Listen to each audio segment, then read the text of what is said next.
Singapore Sentinels face up against Ucan Hong Kong Attitude. Ucan Hong Kong Attitude going up against the Singapore Sentinels, and shortly you will see the Singapore Sentinels on your screen as they are the home team here today. That's right. So Singapore Sentinels will have their chance at revenge because between these two teams, when they first met against each other, it was Ucan Hong Kong Attitude that came out ahead on. So I just love pronouncing the team's name, Ucan. You can. Ucan. You can, HKA. You can do it. Morgana being banned out here by the Singapore Sentinels, recently being picked up a little bit by the Taiwanese team. So I like the changes to Morgana because it introduces Morgana support even more than it did before, because now the Tormented Soil doesn't reduce magic resist, it does damage based on percentage health, which as a support, something you could work with. And before, Morgana support wasn't popular, but it was used in certain scenarios, and I like the pick up of Morgana. I think that all teams should consider picking up Morgana because it feels like a traditional support. You stop crown control, and you have crown control for yourself. So we're going to have Shyvana also banned out. Not too surprising against Taiwanese teams. I won't be surprised if we see a Jax ban coming out here from Singapore Sentinels or Ucan HK, because Shyvana and Renekton are banned out. So that leaves Jax, a powerhouse in the top lane, available to very little counter picks. That's right, and the important consideration coming into this one is, as well, is that Ucan HKA is definitely a very, important champion in that perspective because, HKA is very comfortable on that Jax pick. So, SGS this time around decided to take out that Shen instead. So, very, very interesting choice from them coming into this one. First pick, Jarvan coming out as well. So Jax has been left over. I won't be surprised if Ucan HK snap that one up. Nidalee is also left open, which is very dangerous. So I wouldn't be surprised if we see Ucan HK pick up both Nidalee and Jax here against the Singapore Sentinels. And we just saw in the Twitch chat there that apparently you are the penguin of Batman. You are Castor Penguin from Batman. So you are Penguin pick up in the hat Batman. Is that good enough? So who are you supposed to be then? Two-Face, but pre-Two-Face? Pre-Two-Face, I think. Pre-Two-Face. So this time around, HKA locking in that Jax and Annie as well. So, taking away the Fiddlesticks and locking that Annie away. So that's going to deny some choices away from Kyling in this one. Won't be surprised. Yes, and he does go for the Thresh pickup because we've seen Kyling has always gone for that Annie pick. If that fails, go for the Fiddle pick, and then after that goes for the Thresh pick. But I don't like this because Ucan HK have the choice to pick up Nidalee here because it was not banned out. So they will end up getting that Jax and Nidalee pick that we thought would be first picked against Singapore Sentinels. And they went for the Annie pick instead to deny Annie away from Kyling, who does incredibly well on Annie. But we saw last week, Kyling had a phenomenal game on Thresh where he only missed, we could count on one hand the number of hooks and flays that he missed. And it was really, really good. He was, I felt, the key determining factor for SGS win last week. And they don't end up going for the Nidalee pick, they actually go for Ziggs instead. Right, I think Ucan HK is the only team that kind of prioritizes that Ziggs pick because, he has been receiving some love from Riot in that sense, having some good damage and utility buffs coming in with the Satchel Charge as well as the Bouncing Bomb as well. But, still a rather non-conventional pick coming in from HK in that perspective. But nevertheless, we do see HK on a lot of their comfort picks here. Jax is definitely one of them. We have seen them pick over and over again that Jax pick because, for them, it is so comfortable that if they have the chance, they'll definitely lock that in for themselves. So I'm thinking, gonna see what Chowie decides to pick up here. He's gone for Teemo quite a lot recently, but right now, against a Jax, it's a very risky decision not to pull out an 80 carry. Goes for the Varus pick, which he became quite famous for when he picked it up in Vietnam, especially in one of his games against Mineski, where every caster on the desk there felt like he single-handedly destroyed Mineski just with Varus alone. Ucan HK gonna go for the last pick here. So for Singapore Sentinels, we're gonna have Jarvan and Aatrox, two very, very good initiators and frontliners for the Singapore Sentinels. Cryonics on his KO once again, who has been performing very well on Chowie on Varus and Kyling on Thresh. That's right, and the thing I like about Varus as well is that, Varus has two very specific roles in a team, which is, number one, using your Chains of Corruption, you can set very good pick calls for your team because, the thing about the Chains of Corruption, when it hits on the opposing team, one of the reactions was that, everyone would just scatter away from the target that was hit with the Chains of Corruption. So because of that, definitely you'll be able to single anyone off right off the bat. And the other role as well coming in for this Varus pick is that you have excellent wave clear capabilities with the piercing shot as well as the hail of arrows. So in that sense, you have a lot of shoving potential, and you will be able to kind of just split that up and push as far as you can from the turret. So Ucan HK going for the Momo pickup. I think Singapore Sentinels are quite content with this because Hallelujah is known to be one of the most aggressive junglers in Southeast Asia, and he's playing one of the most aggressive junglers as well, being Aatrox. I feel like Singapore Sentinels might be able to bully out this Amumu in the jungle here. I mean, we are going to see Aatrox in the jungle. We are going to see Ben W play that Jarvan top, just because it's now past 30 seconds. They're not meant to switch after this point, but going to see Kylie be playing Thresh, Chowie on Varus. So the bottom lane combo from SGS I like very much. I like the synergy between both Thresh and Varus. And Ucan HKA, their team comp, I find it nice because I think Ziggs synergizes very well with Amumu.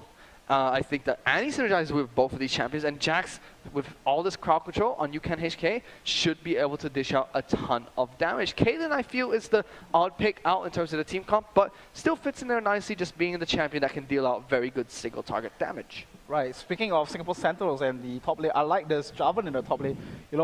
The first player to kind of make Jarvan in the top lane also famous is definitely PDD from Invictus Gaming, way back in the early parts of Season 3, where he just pulled off that Jarvan in the top lane. And the deceptive thing about Jarvan in the top lane is that usually you expect a Jarvan to be just so beefy and so tanky, but you build that up in the top lane, you get a few damage items, you'll be these just really strong beasts, and you'll be able to dish out so much damage, and at a point where your opponent don't really realize that as well.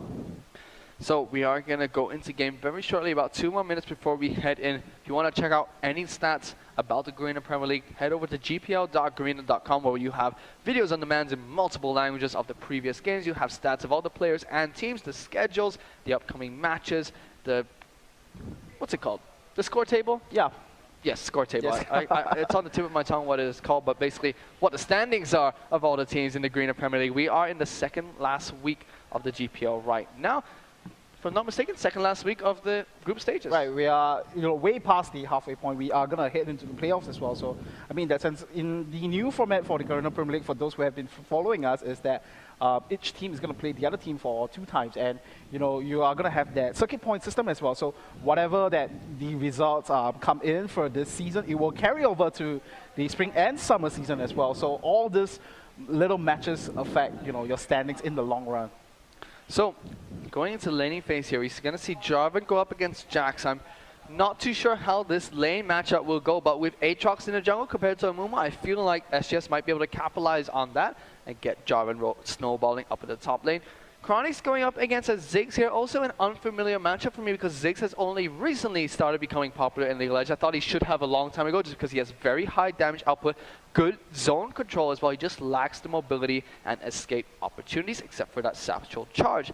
Bottom lane, I have to give it to the Singapore Sentinels here just because they have Varus and Thresh going into this lane. Varus can do quite decently against Caitlyn, and Caitlyn has been dropped as one of the main AD carries in Southeast Asia. We see her more popular in the Korean scene, in the North American scene, but has been dropped as of late in the Southeast Asian scene. Not many teams picking her up anymore, but good to see her back in this game.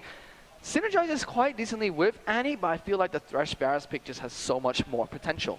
That's right. And let's talk a little bit about the play styles for the teams, for those who are not extremely familiar with these two teams.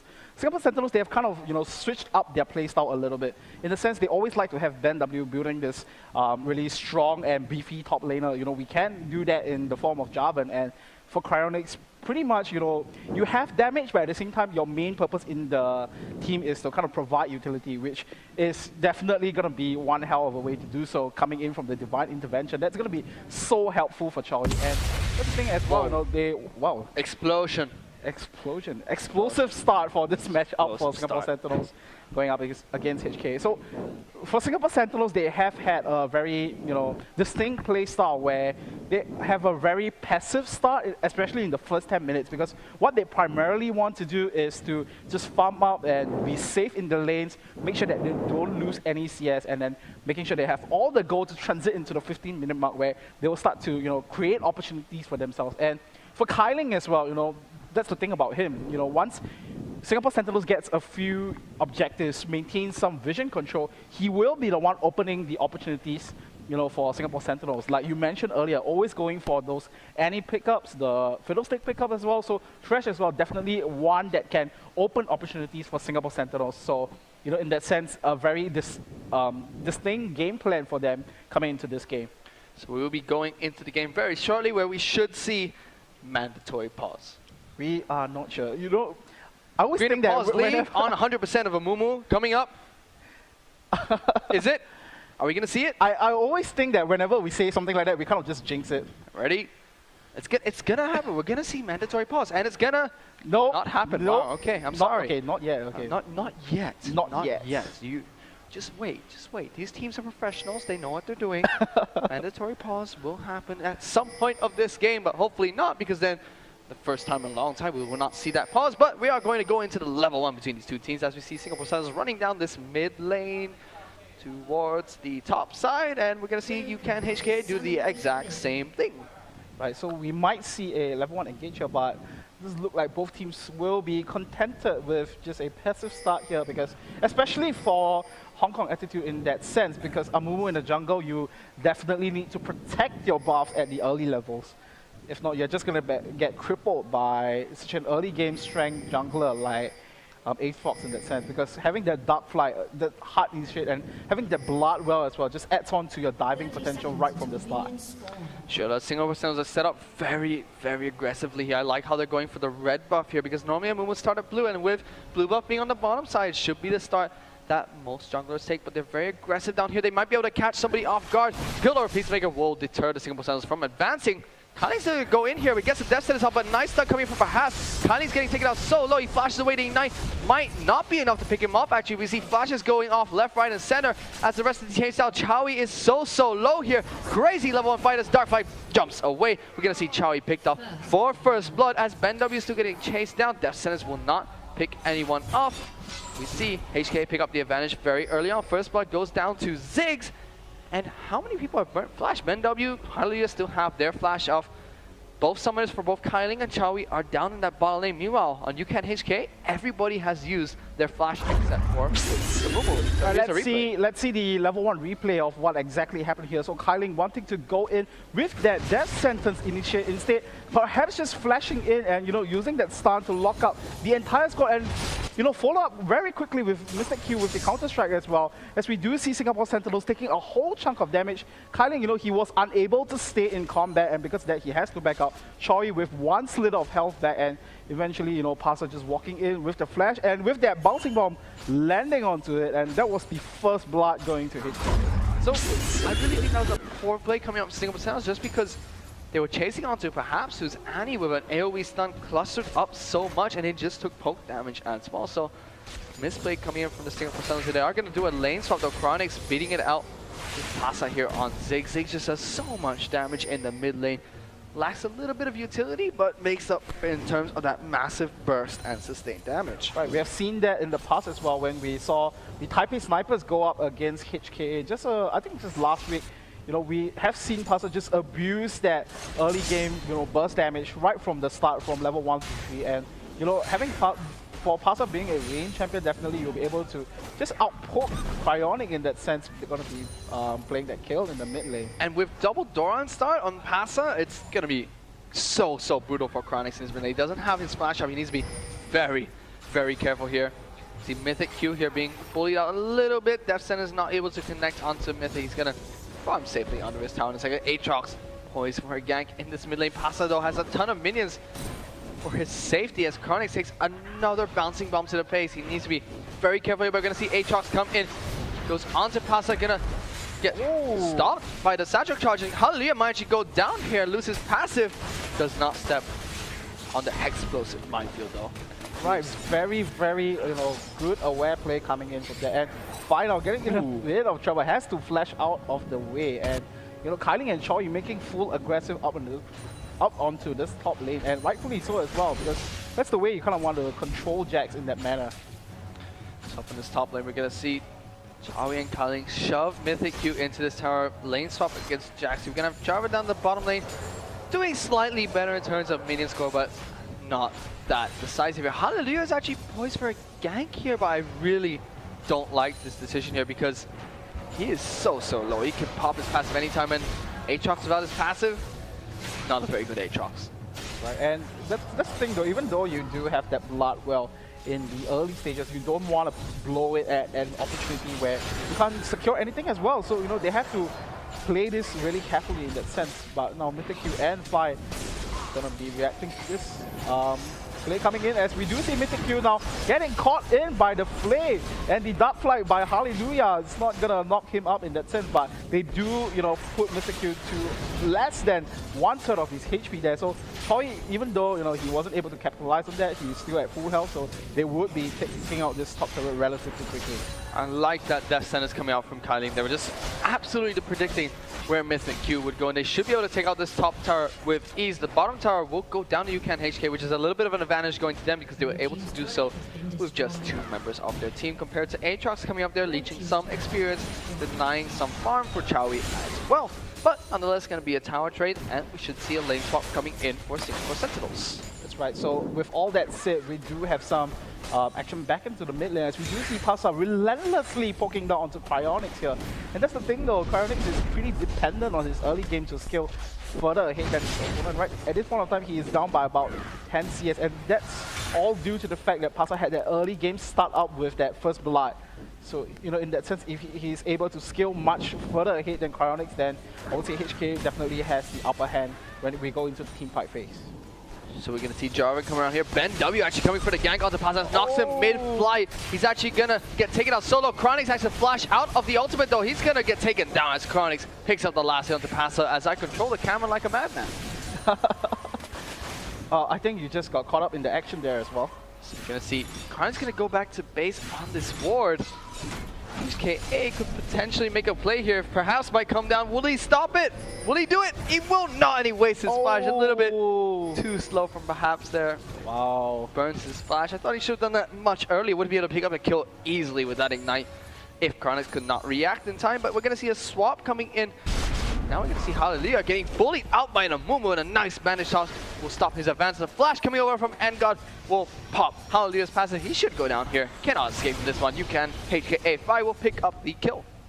Right, so one more kill going to the favor of HKA there, but that was a flash being wasted by perhaps trying to stop tracks of Singapore Sentinels there. But nevertheless, we do see HKA now once again going for their distinctive playstyle, which is, they want to secure objectives very, very early on. Because the thing about them is, even though they are leading in kill score now, traditionally they are a team that doesn't, look for kills in that sense. As I say that, we do see some hunting action coming in from HKA that we do see Amu slowly and steadily just walking up to them and perhaps not getting caught out by Kailing, and Fi has to use that, curse of the set mommy just to keep him in place, and Engard now putting on some damage onto Choi, but Fi picks up the kill for himself, and Kailing once again using the Flay. It does look like Engard will pick up that kill, so 4-1 in terms of kills and having a good 2.5k early goal lead. Good rotation coming in from HKA. They were able to run down to the bottom lane as 3 members, pick up those kills onto the Singapore Sentinels, stop them from pushing down that bottom lane as well. And HKA really being aggressive in this early portion of the game. Only 8 minutes in, and HKA are all over the Singapore Sentinels jungle. We haven't seen Caitlyn in a single lane for much long as well. Caitlyn has been in the jungle longer than Engard has right now. I mean, Fi. Right, and this is somewhat different from what we usually see from HK. Like I was trying to elaborate to you earlier, was that usually they like to go for objectives first, build up a few good items before moving in to go into team fight phase. But this time around, they are going for the aggressive start, probably recognizing the fact that they do have that early first blood lead, and having those objective leads as well, and catching Singapore Sentinels in awkward positions as they go for rotations as well. So very good calculations and very good decision making coming in from them. So we can see Chao here pick up some farm for himself. He's been taken down twice by Ucan HKA right now. Hasn't had the chance to farm it up. There's been no real distinct laning phase from these two teams, and Ucan HKA abusing the rotations very, very nicely against the Singapore Sentinels, picking up some advantages here as well. Hallelujah on Aatrox hasn't had much impact on the game either. That's right, and we do see Fi now, Amu picked up, having some good, kills for himself. He is 2-0-2 and finishing up that early Spirit of the Ancient Golem. So even more tanky, usability in the early game stages. And Mumu with this pickup as well, that's going to make him such a beefy tank early on into this game. That's going to be so devastating for the Singapore Suns just because Mumu doesn't really scale up till later on, and being this strong at only level 7 is really, really good for Ucan HK. That's right. They do have to, Singapore Sentinels do have to revisit their strategy. Should they choose to go for a objective, or should they kind of focus down and, you know, try to predict HKA's movement in this entire process? We have to just wait and see. But meanwhile, down at the bottom lane, we do see Singapore Sentinels once again going for that rather passive, you know, game style right now. Just probably recognizing the fact that, you know, HK has kind of read their movements for most part of it. Singapore Sentinels need to definitely start going for some picks here, just because Ucan HK are moving around the map so erratically. They're taking risky moves, running through the jungle, and just making risky plays in general. Singapore Sentinels need to capitalize on this group up and start taking them down for that. Alright, so we do see some counter jungling coming in from Sentinels there, but so it's a rather awkward moment for them as well. We do see two members just, you know, standing around the raid camp, and it does leave some space for Mr. Q up in the top lane to, you know, further build on the advantage that he already has. A good 20 CS goal lead, just sorry, not 20 CS goal lead, but minion lead over Ben W. It's fantastic for Ucan HK just because now Mythic Q can freeze the lane, get the experience and gold advantage. He's already 2 levels ahead of Ben W. That just shows how much time he's had to free farm in this top lane, while the rest of Ucan HK rotate around the map very, very nicely. Right, and the good thing about this team composition for Ucan HKA as well is that, you know, they can just leave Mr. Q to farm by himself and split push by himself as well. Because if you look at the other 4 members, the Amumu pick, the Ziggs pick, the Annie pick, as well as that Caitlyn pick, can easily just hold their ground against this 5-man SGS setup. So as long as they don't get caught in awkward situations or in awkward positions, they'll be able to kind of just clear out the waves and, you know, just hold their ground with the turret. Singapore Sentinels need to start making some picks, I feel, here, just because I think he's going to keep freezing that lane. He can freeze it as long as he likes, and as long as he does that, Ucan HK are only 4 members on the map. Singapore Sentinels need to capitalize on that and make some plays. So we do see Choi slowly pounding away on the turret now, and now perhaps would he go in with the Flash Tibbers combo, but perhaps not. Perhaps not. So, Aatrox is poised nearby to try and sniff out Ucan HKA here. They have 4 members of Singapore Sentinels down this bottom lane, while Mythic Q still split pushing this top lane. It's quite dangerous to let Jax continue this split push. Fi here, poised in a nice position though. Might be able to get a very good Curse of the Sand Mummy and Banish Top off. Right. I think the cat still got your tongue in the previous game. Still has my tongue, but no huge fights have taken place between the 2 teams so far. Mythic Q, this is so dangerous for Singapore Sentinels, just letting Mythic Q free farm and freeze this lane. That's right, very, very dangerous position for them instead. So, I mean, at this point in time, Mythic Q is just keeping quiet and, you know, just having his own time up in the top lane. But, you know, once it hits this threshold where he gets a couple of items in, then he'll definitely join the fight to be this really tanky fighter for his team. And we do see a pincer formation coming in from Singapore Sentinels here, but they do get spotted out by the ward being placed down by perhaps. And now there we go with the Tibbers, and it does look like it's not going to be the kill for Ucan HKA there, but yeah, Passer just casually around the corner, and he will pick up the kill onto Hallelujah there. It's not good for Singapore Sentinels. They walked all over that ward, allowed the Anti-Tibbers to come in for a stun. We're going to see Pasa here go onto Cryonics, pulse that Divine Intervention as he jumps straight back onto Pasa, tries to pick up a kill for himself as he uses the Sassel Charge and the Flash to get away. Won't be able to die down here as we see perhaps going on to Kyling and Chowie. They should be able to trade supports for support here. Engard will be in a bit of trouble afterwards though as Chowie goes for the counterplay onto him. The piercing arrow will not be enough to take him down as he flashes out of that range. Wow, that was a very pinpoint flash as well, you know. He saw that piercing arrow just come through, and because of that, he kind of just predicted onto that. And there we go. Stun. The most miraculous sound of League of Legends. As we go into a replay of this one, you know, see Kyling took a chunk of damage from the burst coming in from Tibbers, and you know, he flashed into the burst, buy some time for himself, but Engard eventually landing that last auto attack onto him, and Choi now almost taking out Engard in the process. Look at this pinpoint flash, you know, just dodging that last ticking amount of damage. Ooh. And right as we went through that replay, Chowie went for a bit of an aggressive play to try to stop Engard from going back to base. Flashed for it as well. Singapore Sentinels right now really relying on the 2 carries to start farming up, but Ucan HK keeping it very close. I mean, Mythic Q is double the creep score of Ben W, and he's on a champion that scales much, much stronger than Jarvan. That's right. So in that sense, now it's gonna be a ticking time bomb situation, like I always call it for hyper carries such as Jax. You know, if you leave him alone for way too long, then he will be the one to kind of jump in onto your team and make the plays happen. So now Dragon is back up. Halileo does not have his passive though to jump in here, go for the revive steal, but he's still gonna do it anyway. Yes, he does. He's gonna jump back up. Oh, with the quick dark passage as well. So not too much risk factor there for Hallelujah in that sense. But at this point of time, they were unable to stop the Dragon being taken down from HKA now. So HKA building up their goal lead just to a good 5k, just 15 minutes into this one. So Singapore Sentinels, they definitely need to group up and make something happen, like what we are seeing now. So they are going to go for this push on the mid lane tower. This Mythic Q though said it this entire game, but he's still left to free farm at the top lane. That's exactly what Ucan HK want, and even this push from Singapore Sentinels is being deterred by just 2 members of Ucan HK.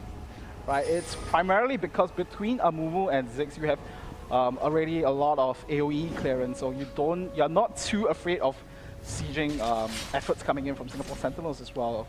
Just because you can clear out those minimum waves very, very effectively. So right now, he's been known to be the split pusher of the Singapore Sentinels, the AD carry that will split push for a majority of the game, grab a lot of minion score, then come back in with these heavy items, impacting team fights with high mechanical skill. But right now, Caitlin's doing a good job of keeping even and helping the team at the same time. Chowi's still trying to farm it up, still trying to pick up the items he needs to help out the Singapore Sentinels. That's right, and we do see the top laner for HKA now, Mr. Q, finishing up the Trinity Force already, so he's starting to grow to be this threat that Singapore Sentinels will be fearful of.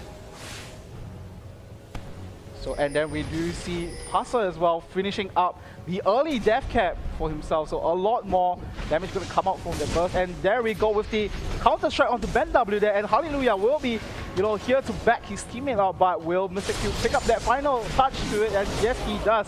And that double kill in the process as well. So Mr. Q now, like we said earlier, just scaling up to be this really scary champion. A double kill, and here is the replay of that fight. As you see, Ben W gets jumped on by Mythic Q, and just the Trinity Force with the passive procs are just so much.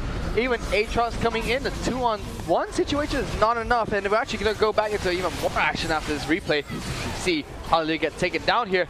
Team fight takes place between the Singapore Sentinels and Ucan HK, which we were swapped back into as we saw double kill going on to Cryonics after kind of a messed up dive coming in from Ucan HK. So a little bit of saving grace going into the Singapore Sentinels. They are about 6,000 gold, no, 5,000 gold behind Ucan HKA at this point of time.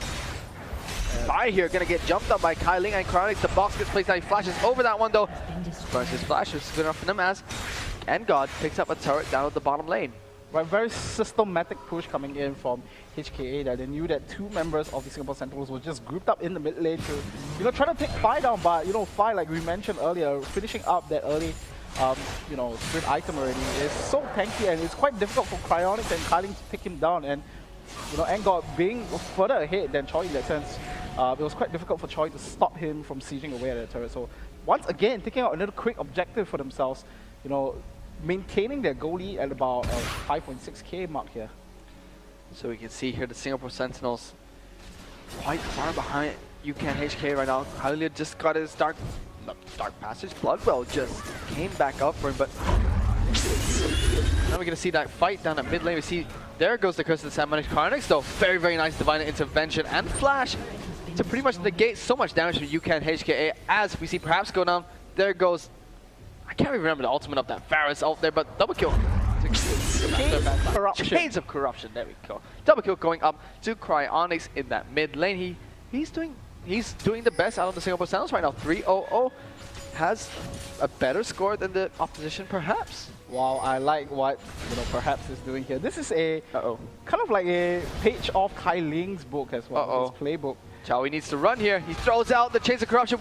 It will miss. The Barriers House will miss, and the Chains of Corruption will stop them from aggressive. Very, very nice play from Chowi against a 3-man gank. Wow. Right, so props to him, just anticipating the movement, and Ben W finally taking out Mr. Q up in the top lane. I think it was a combined effort from Cryonics and Ben W in that sense, and this time around, perhaps, you know, I like the playstyle of what he's doing at this point of time, you know, because it's quite iconic of what Singapore Sentinels do, you know. Usually it's going to be Kai Ling, the one that picks up the early oracles and then, you know, just ward up the entire jungle of the opposition team and, you know, find pickoffs with that Phoebus.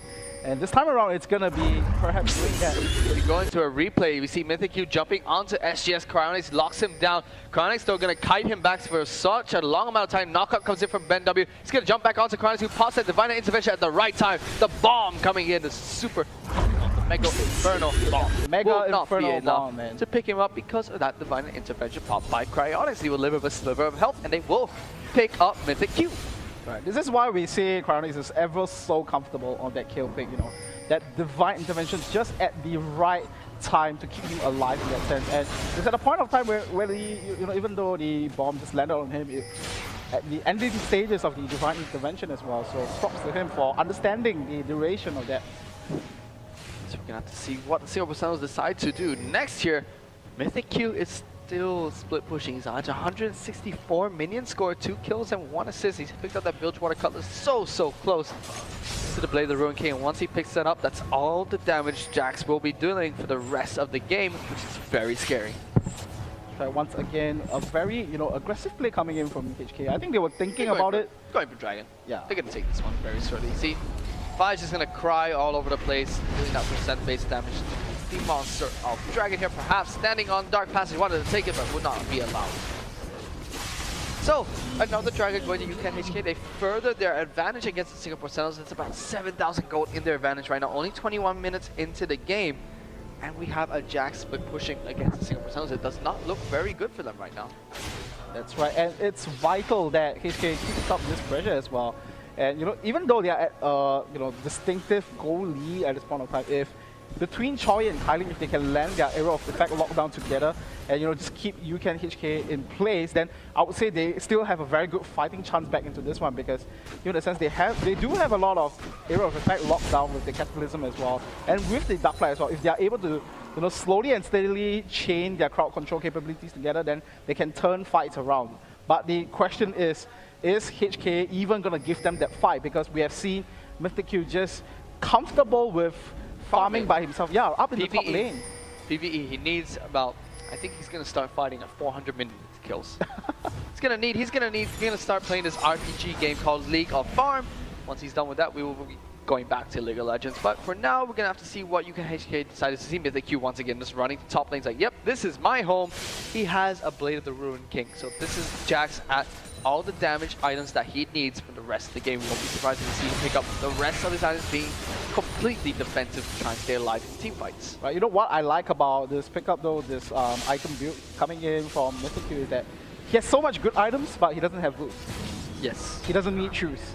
Don't need shoes. Too cool for shoes, man. Too cool for shoes. So we're going to see Singapore Sentinels trying to siege up this mid lane tower while Mythic Q still split pushes this top lane.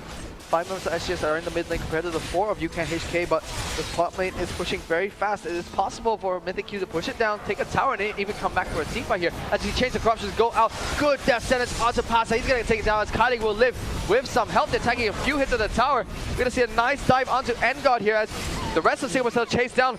Fido still has that Curse of the Sand Mummy, might decide to use it, decides to go onto Howley, who will get taken out under the tower by Endgod. And that is a 2-for-1 trade for the Singapore Sentinels, but Mythic Q takes down the tower of his own. Up at the top lane and still split pushing. That's right, so Singapore Sentinels have to answer to that right now as we do see a replay coming in. So Kyling with that max range death sentence and just so much pinpoint target coming in from there. So Choi picks up a kill onto Pasa there. And a good Dark Flight coming in from Hyrule knocks out both Endgod and perhaps in their exchange, but they kind of just overstayed their welcome. They took a bit for too long, and even though Cryonics managed to, you know, have the finishing touches on to perhaps the Hallelujah, burn his blood well in the process, and, you know, eventually he will go down to Endgod in that exchange. And while we were in that replay, we still saw Chowie absolutely destroy Mythic Q in a one-on-one situation. Oh, really? Yes, and it went so close that Chowie actually has a lifesteal off minions right after the fight to keep himself alive there. So good plays for him. Right, so I mean, in that sense, if he's able to take out Mythic Q in the process, then he will be the answer to the split pushing Jax that it's causing so much annoyance on the side of Singapore Sentinels there. But you know, he has to make sure that he can actually see what happened in the process. Mythic Q finishing the top lane double turret, but he is actually at half health, so because of that, Choi was able to take advantage.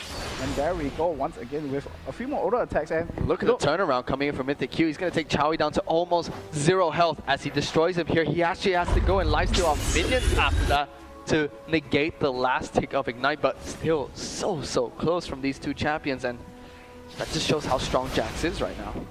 That's right, and the this worrying some issue for them right now is that Mythic Q has rejoined his team, so he will be that damage coming in from there and flashing out from that chains of corruption. So we are going to see that flash down from Mythic Q, but not too much of an issue for him because he still has that link strike to maneuver around the map.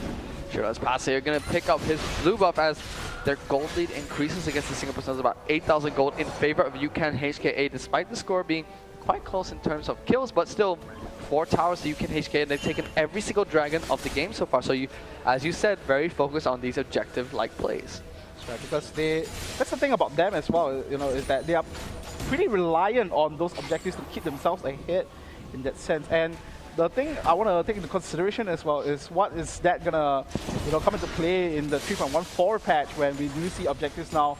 Globally, it doesn't give your teammates too much advantages, and having those early turrets might not be as beneficial as it is now. So I mean, it will work out at this point of time, but I mean, when it comes to 3.14, then definitely that's a new consideration for them. So this is the first time we've seen both teams grouped up as 5, which will really show who is strong in this 5-on-5 team fight. No longer sombrero Jax here. No sombrero, no Mexicano will come into this game, but still, both teams grouped up as 5. I don't know what I just pressed on the caster's keyboard, but hopefully I did not do anything to the spectator. I'm very scared to put my hands back on the keyboard right now. So I pressed, I think it was 4 buttons, and I'm scared. So are you going to develop a fear of keyboard after that? I am, but Vi's going to go in with a Curse of Sad Mummy onto Chowie and Kylie. Divine Intervention goes straight onto Chowie. He's going to live with a Silver Hell as Mythic Q batters down onto him, while the Singapore Sentinels front line is going in onto the back line of Ucan HA. But we're going to see Ben W. He will get taken down here. It's 5. We'll get taken down. It's an even trade, but Pasa might be able to come in for a snipe here. The bouncing bomb will go onto Kylie. He's going to jump closer. Here comes double kill. We'll go on to Endgod, who gets that with the help of Pasa's jump into Garrett Vision onto that support. We're going to go to replay of that. Take us through this one, Pimp Man. Right, so Fi going right into the fray, and you do see Choi just getting bursted down also instantaneously, but kept alive with that Divine Intervention. That will keep you alive just that bit longer. But Mythic Q already with the Blade of the Ring King and Trinity Force taking a lot of damage on the sidelines of SGS here, and Fi keeping Ben W in place, and because of that, the auto attack coming in from Angle will be able to finish him off, and Pasa chasing onto Kai Ling here. Not going to be able to do it. Look at this jump for Vision though, right with the satchel charge. Gives Vision for the ace in the hole, which will pick up that double kill. 4 for 3 exchange coming in from Hong Kong Attitude. It was not the cleanest of dives, I would say. No.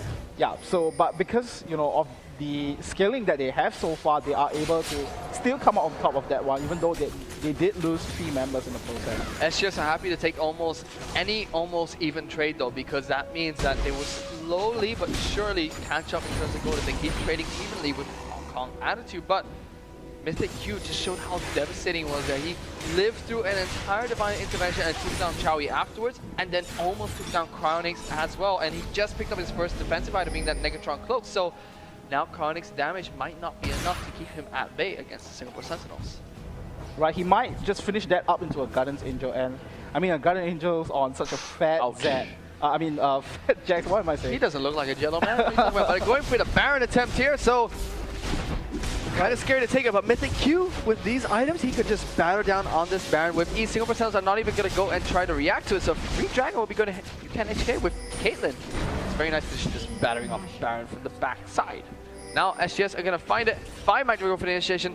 Kyling almost gets initiated on us. Here we see Tibbers goes in onto 3 people. Chowie gets bursted down. Chris and Samani will go to 5, but Singapore Sentinels look like they're going to take the fight for a second as Ben W goes down. Now Mythic Q in a bit of trouble as Halu is running away from the fight. Cryonix though has to flash away as Pasa will pick him up. Chowie now trying to run away from the double carries that are chasing in. So it goes for a little bit of a miss micro around that wall. will get away safely though, as we see Mythic Q chase down. Hallelujah gets him with the counter strike through the wall. I didn't know that was possible, man. Style points.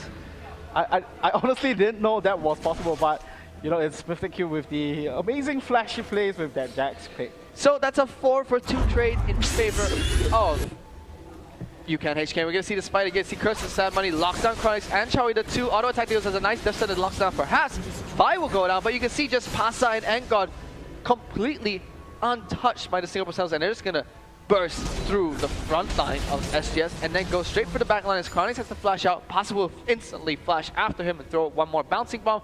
Pick up the kill onto Chronix. They chase onto Chowie, not able to get it. And there's a little miss micro on Chowie to get around the wall. Has to flash out, and Mythic Q gonna chase onto, use that ward, and a counter strike through the wall, picks him up.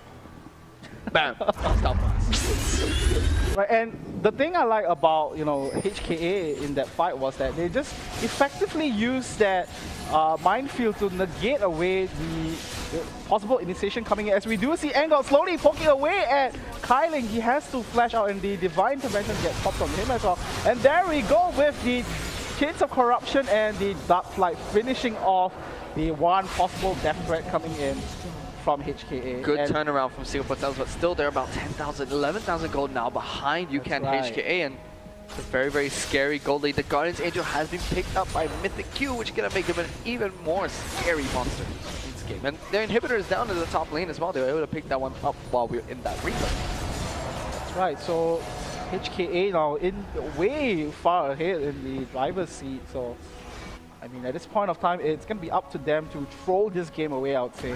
But at this point of time, Singapore Sentinels still making very good efforts, you know, making the right picks, choosing some of the right fights as well. But, you know, the man to look out for in that perspective is Pasa. You know, look at the amount of damage that he did earlier with that one Mega Inferno Bomb to start things off.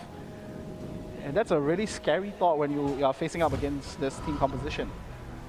Sure, and so Ben W here, he's going pure tanky right now. He has so much armor in terms of that random with some fire cape and the Ninja Tabi, also known as Dodge Boots.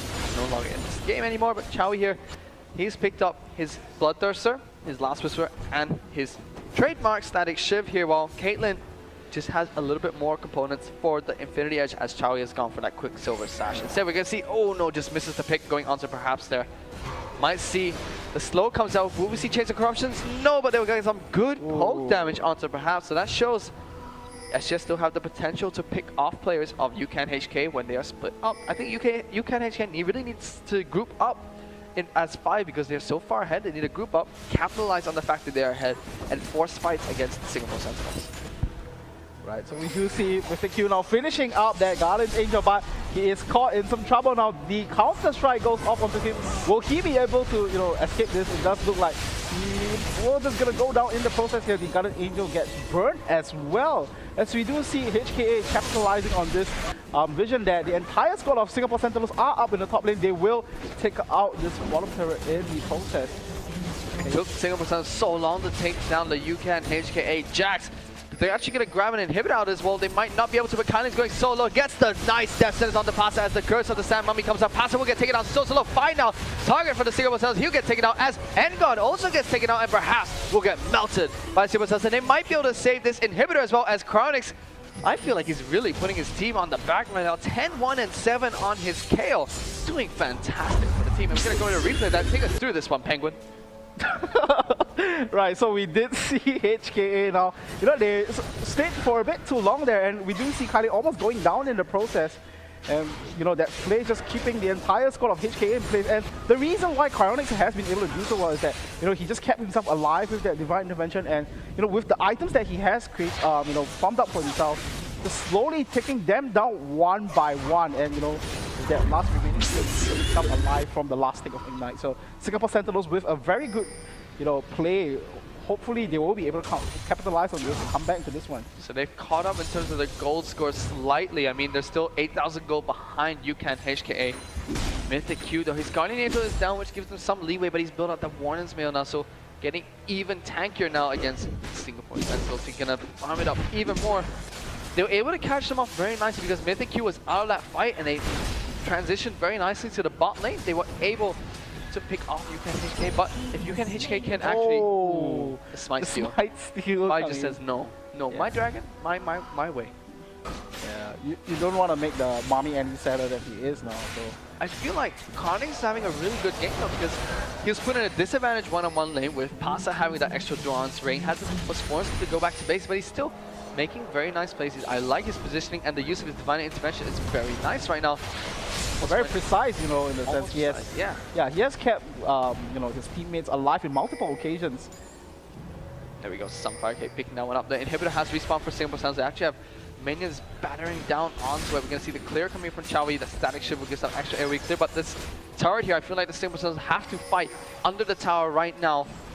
If not, Ucan HK are just going to push into the base, but actually, they're not even going to worry about this mid. They're going to go for this bot lane inhibitor instead. SGS have to force a fight here, I feel. If not, that inhibitor will go down. Wow, just look at the amount of damage coming in from the ace in the hole, just repelling Kyling in that exchange there. But I think it's come to a point where HK is quite cautious about how they do this. You know, they are slowly and steadily positioning themselves to be in a advantageous position, as we do see perhaps just melting down almost immediately to the combination of the Chains of Corruption. We're going to see Mythic Q go straight onto Chronix here. Here goes the ultimate coming from Ziggs. Will take down Chowie. So solo fine now. So as the Crystal Sand Mummy and Edgar will flash in for the execute onto Chowie as Kylie gets taken down. So the shutdown will go onto Fire's Ben W. There's nowhere to run for him, and Aatrox running all the way back to base. It's a 4-for-1 exchange after a nice pickup onto perhaps they overextended slightly, and now Ucan HK being this far ahead, I feel like they will end the game here. They surely will do. Taking down the Singapore Sentinels in a 35-minute match. Right, so it does look like Singapore Sentinels not able to get their hands on revenge here tonight on the Garena Premier League, as HKA pulls off the victory here tonight. You know, that's definitely going to be a great win for them, because it's going to push them further ahead in the leaderboard. I feel like the Jax pick was really a huge factor against the Singapore Sentinels, just because, I mean, SGS went for the Kale pickup, and also two other champions being both Aatrox and Varus here, who rely on their auto attacks to get damage off. They banned out Renekton and Shyvana. Well, Renekton and Shyvana were banned out, one from each team. That really leaves Jax one of the most viable top laners open. And without Renekton, it's very hard to shut him down in a 1-on-1 situation. So I felt like that should have been banned out by either Singapore Sentinels or picked up instantly instead of this Jarvan pickup from them. And you can see Mythic Q just freezing the lane, farming it out, and was a decisive factor against the win against the Singapore Sentinels. But from the level 1 fight, I mean, HKA played fantastically. The flash coming in for perhaps was able to get a good stun down onto the Singapore Sentinels, and also we saw the Death Sentence missing because of the nice flash that perhaps was able to put down. So I felt like